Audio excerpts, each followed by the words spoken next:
চিত্রনায়িকা নাসরিন আজকে ভূমিকম্পে বিশাল ভয়াবহ অবস্থানে বর্ণনা দিলেন এবং সে বিষয়ে তার জীবনে প্রথমে ভূমিকম্প হয়ে সে অত্যন্ত ভয়াবহ দৃশ্য ধারণ করেছেন এবং তা বর্ণনা করলেন।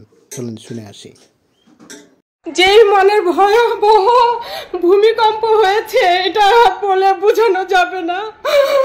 আল্লাহ আমাদেরকে রহমত করুক, এইভাবে কারো মৃত্যু যাতে না হয়। আমার 2 সন্তানকে নিয়ে আমার ছেলে বাথরুমে গেছে, আমি বসেছিলাম, ওরা পড়ছিল।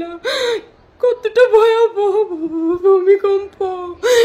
আমি অনেক ভূমিকম্প এরকম হয়, কিন্তু আজকের মতো এরকম এই 10 তলা বিল্ডিংটা, আমরা টপ ফ্লোরে, আমাদের কতটা ভয়ঙ্কর অবস্থা বুঝাতে পারবো না।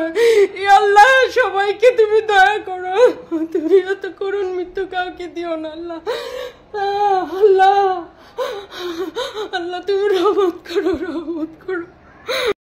সবাই নিচে নেমে গেছে, সবাই নিচে নেমে গেছে। কি লেভেলের ভয়ঙ্কর ভূমিকম্প হয়েছে!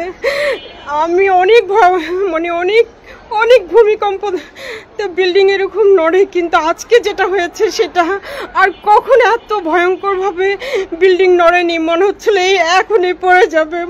কথা বলছি, ভিডিও করছি, এটা একটা নতুন জীবন।